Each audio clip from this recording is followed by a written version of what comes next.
Bienvenidos a Cruce de Palabras por Telesur. Soy Luis Hernández Navarro y hoy, en el marco de lo que son los 100 años del muralismo en México, vamos a conversar sobre un gigante de la pintura mural en nuestro país, el gran artista José Hernández Delgadillo. Y para eso está con nosotros Francisco Hernández Zamora, miembro fundador de la Fundación Cultural José Hernández Delgadillo, integrante del grupo Convocarte e hijo del maestro Hernández Delgadillo. Gracias, buen día. Muchas gracias, Francisco. Comencemos por el principio. ¿Quién es el maestro Delgadillo? ¿Por qué vale la pena hablar de él hoy en día? Mira, Delgadillo es un pintor muralista que desarrolla la parte más importante de su obra en la década de los 70s, 80s.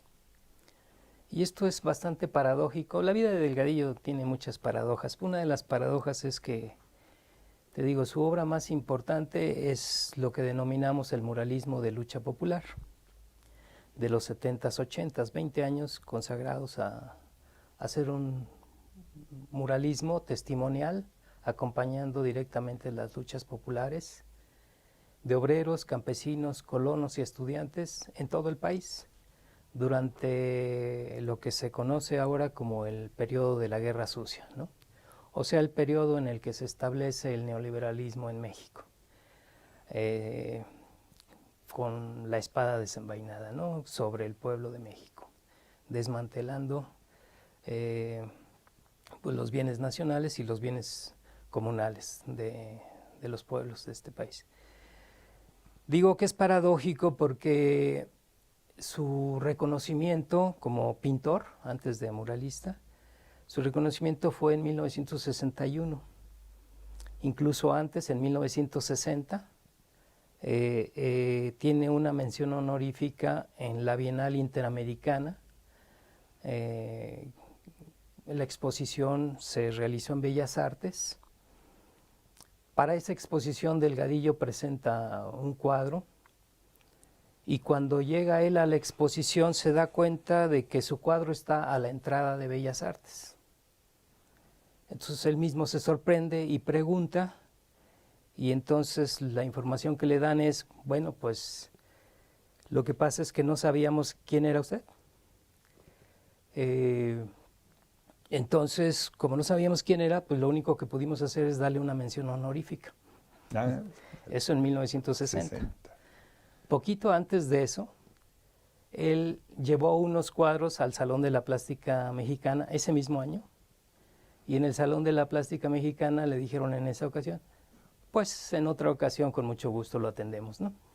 Entonces, bueno, va a la Bienal Interamericana, recibe esta mención honorífica, y al año siguiente inscribe un cuadro, dos cuadros, uno es titulado Hombres y el otro titulado Mujeres, en la Bienal Internacional de Jóvenes de París. Este era el premio más importante a nivel mundial en ese momento. Bueno, pues recibe el premio. Lo ganó él. Sí. Entonces, a partir de ahí, Delgadillo es ahora sí conocido en México y a nivel mundial. Conocido y reconocido. Sí. Entonces, digamos que su premio y su trascendencia en ese momento es como pintor. Incluso, aún a mediados de la década de los 60s, recibe en 2 ocasiones Premio Nacional de Adquisición por Bellas Artes, también en pintura.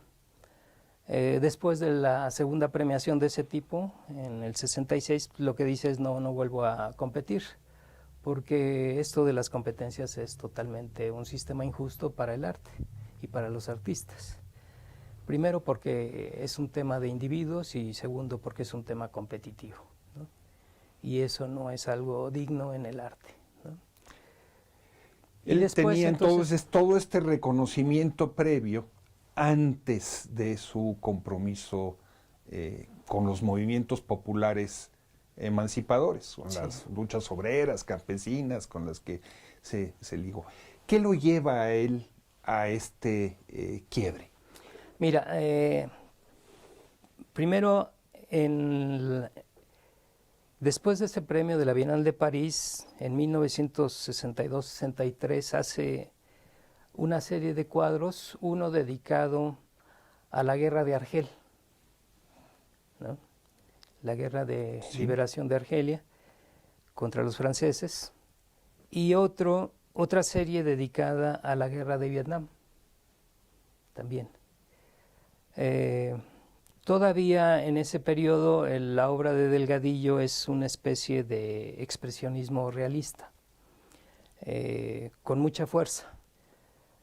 Justino Fernández en un texto se sorprende de la monumentalidad de las figuras de Delgadillo en sus cuadros. Dice, bueno, esas figuras parece que se quieren salir de los cuadros. No caben en los bastidores. O sea, Justino Fernández se da perfectamente cuenta de que Delgadillo en realidad está buscando los muros. Y Delgadillo conscientemente está buscando los muros, pero es parte de su preparación, atravesar ese camino. Te comento esto porque su mirada ya en ese momento es una mirada crítica, liberal, si tú quieres, ¿no? Democrática, popular, ¿no? Pero hasta ahí queda. Sin embargo, su compromiso y su sensibilidad popular se manifiesta en algo que alguien nos comenta cuando Delgadillo está en lecho de muerte. Está ya muy enfermo y lo viene a visitar la esposa de un gran amigo de él, que fue pintor y que fueron compañeros de esa época, y nos cuenta la historia de cómo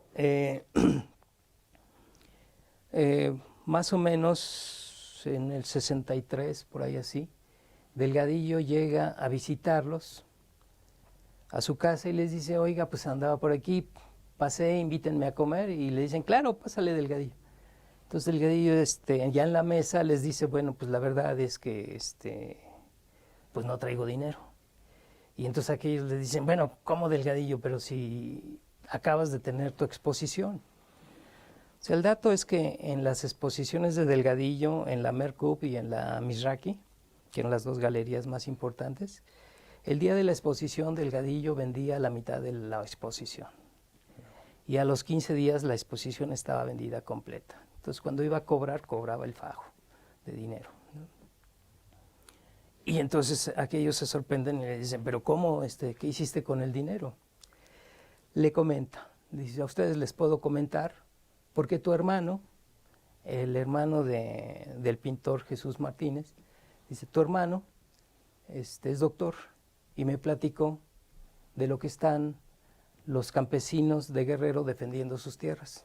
Entonces yo lo único que pude hacer es darle el dinero y decirle, pues compren camiones de frijol y maíz para que resistan, ¿no? Y así se quedaba sin dinero. Entonces nosotros recibimos una bendición de nunca ver ese tipo de derroches y de abundancias. Siempre nos mantuvimos en una educación sencilla. ¿Cuál es el quiebre? El quiebre obviamente es el 68, ¿no? Delgadillo estuvo en París del 64 al 65, estuvo 1 año y medio. Fue producto de ese premio de 1961, él prorrogó su ida y después, en lugar de quedarse 6 meses, se quedó 1 año y medio. En ese 1 año y medio él ya tenía un mercado europeo a su disposición, ¿no? La anécdota ahí es que en ese momento en que Delgadillo está en París, allí están Cuevas y ahí está Toledo, ellos afanados en construir su mercado. Delgadillo simplemente fue a colocar su obra y a decidir que no tenía nada que ver con eso y que su tarea era regresar, ahora sí, a impulsar un esfuerzo por el propio muralismo mexicano en otra perspectiva, la de su época. Y ahí es donde él se cruza con el movimiento estudiantil popular del 68. Eso lo sacude. Todavía, fíjate, en el 67 le proponen a él el proyecto de que decore las 3 primeras líneas del metro completas. Él, Todas como las artista. estaciones de las 3 primeras líneas para Delgadillo. Y él les dice, ¿cómo creen? Eso no es correcto. Pero si me invitan, con mucho gusto, coordino un grupo de artistas de primer nivel, mexicanos, y entre el equipo decoramos perfectamente esas estaciones. Le responde, no, pero no hay recursos, maestro, para pagarles a tantos. Y él les dice, no, pues no hay problema, le hacemos como en la primera generación, cobramos por metro cuadrado y ahí muere, ¿no? No esperó a que le dijeran sí o no, lo que hizo fue convocar al grupo y entre ellos estaba Benito Meseguer, estaba Capdevila, por ejemplo, Francisco Capdevila. Grandes artistas. Sí, de ese mismo calibre, ¿no? Chucho Martínez, ¿no? Estaba Byron Galvez, estaba, en fin. El caso es que se ponen a trabajar sobre las maquetas de todos los proyectos, cada uno.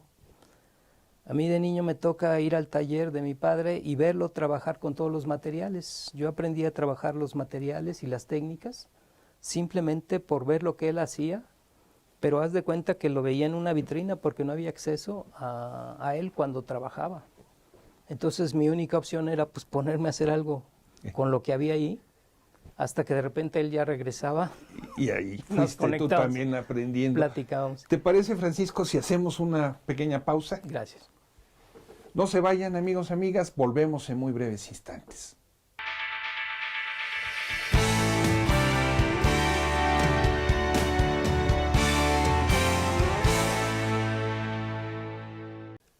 Estamos ya de vuelta en este cruce de palabras, conversando con Francisco Hernández Zamora, fundador de la Fundación Cultural José Hernández Delgadillo, del gran muralista, artista plástico, militante comprometido con la transformación socialista en México, José Hernández Delgadillo. Francisco, vamos dando grandes pasos, habría que tener varios programas para poder abarcar todas las facetas de este tan productivo artista que fue Delgadillo, como tú le llamas. El 68 entonces lo simbra y él comienza a hacer un arte comprometido con las luchas populares. Sí, él en ese momento en realidad él estaba enfocado a desarrollar el arte público, ¿no? Como parte del muralismo mexicano. El arte para que todos los ciudadanos, todas las poblaciones pudieran tener acceso a esa experiencia. Sin embargo, efectivamente, con el 68 él rompe ya.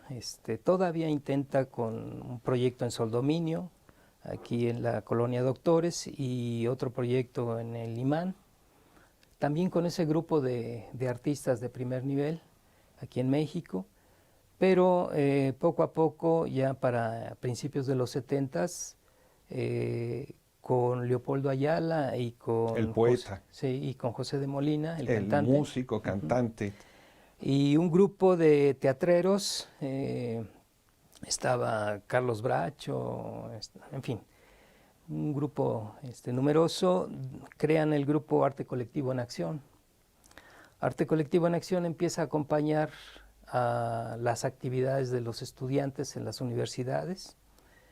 Como grupo cultural realizan presentaciones de música, canto, poesía, y Delgadillo atrás sobre los muros, empieza a realizar en el momento un mural con trazo libre, directo, y en muchas ocasiones acabando junto con el recital, la realización de un mural, ¿no? Entonces, de una manufactura muy rápida, con un estilo como si fueran grandes carteles, con resolución pictórica plana, no volumétrica.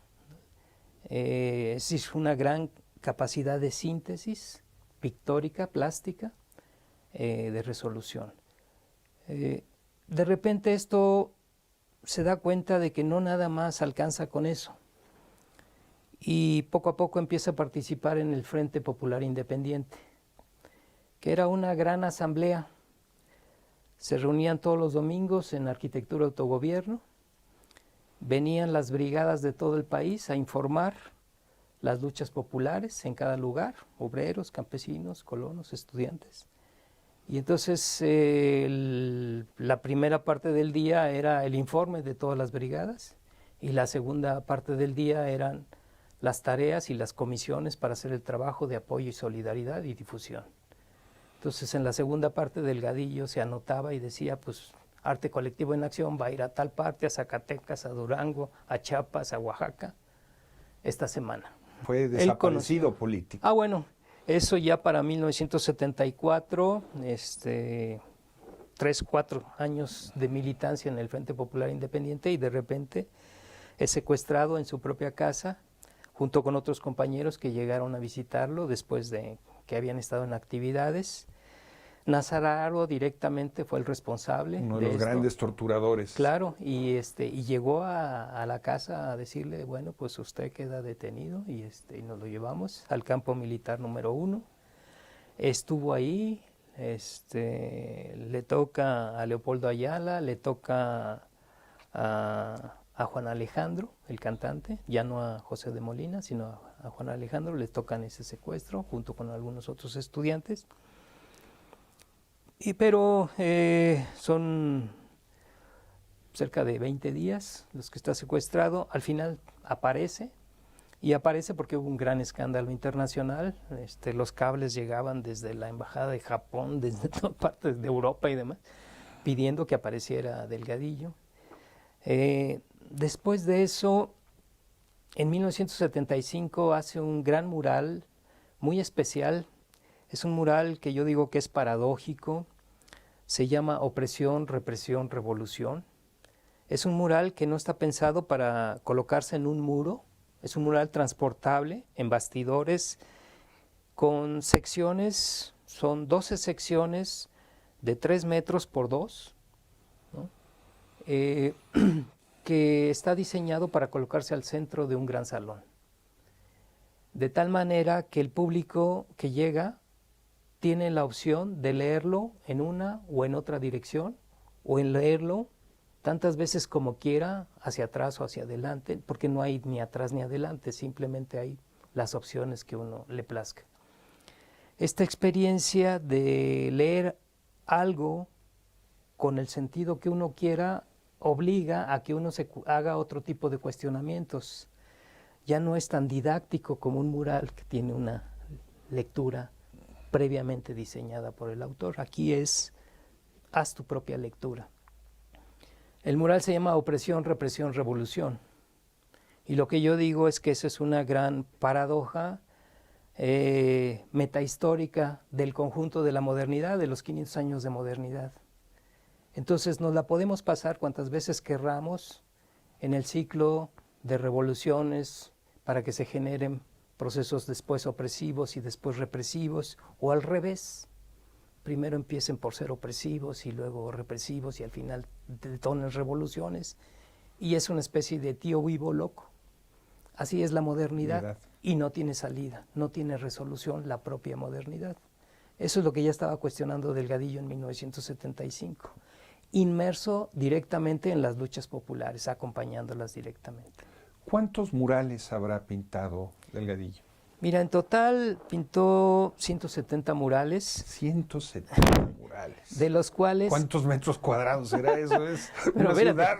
150, de esos 170, 150 fueron murales de lucha popular, colocados en esos espacios públicos, pero de colonias, hasta de fábricas. Con tomas de fábricas de obreros, ¿no? Sí, en las huelgas, durante el periodo en el que estaban en las huelgas, en las universidades, ¿no? En fin, en las normales rurales no se diga, ¿no? Incluyendo Ayotzinapan o las otras de Chiapas. Macumatzá. Hasta Macumatzá llegó, sí. ¿no? En la Panotla, universidad. En fin, ¿no? ese muralismo de lucha popular tuvo un doble destino. Por un lado, donde los movimientos fueron derrotados, inmediatamente los murales eran borrados. Y al borrarlos, pues obviamente la intención era borrar la memoria de esas luchas populares. Y esto otra vez genera una nueva paradoja, porque borrar un testimonio plástico de un hecho histórico popular, de una lucha legítima de los pueblos o de los sectores populares, borrar todo eso, lo único que genera en el conjunto de la sociedad es que emerjan los fantasmas del propio sistema, ¿no? Que les van a estar de ahí en adelante presentes por esos borramientos dobles, ¿no?, que se hacen sobre los sectores populares. La violencia en este país no es una violencia nada más directa, ¿no?, militar o lo que sea. También hay una violencia en este otro orden psicosocial, ¿no?, más profundo, pero que al mismo tiempo se revierte porque la memoria popular pues es un intangible que se encarna en esos mismos sectores populares y tiene continuidad, ¿no? Y por eso vuelve a emerger en cada momento en que tiene oportunidad de hacerlo. Francisco, Hernández Delgadillo fue no solamente un gran artista, sino también un dirigente político de la izquierda mexicana muy relevante. Fue una de las grandes figuras del maoísmo mexicano. Hay murales suyos donde aparecen Marx, Engels, Lenin, pero no hay murales que yo conozca donde aparezca Mao Zedong. ¿Cómo es esa paradoja de que él, siendo maoísta, ¿cuántos habrá sido? 3 décadas de su vida, por lo menos no pintó al gran timonel? Mira, a mí me toca en el 73, 74, acompañarlo en sus lecturas. Seguramente esas lecturas él las estaba haciendo en algún en alguna célula, ¿no?, en formación. Y a mí simplemente en la casa me compartía primero las obras escogidas de Marx, luego las obras escogidas de Lenin y luego las obras escogidas de Mao. Entonces fui viendo mientras él iba y venía a lugares del país con estas actividades culturales.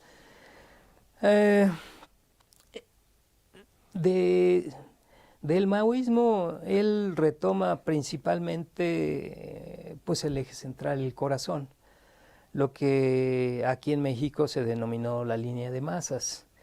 Y es el eje central dice el pueblo y solo el pueblo hace la historia, ¿no?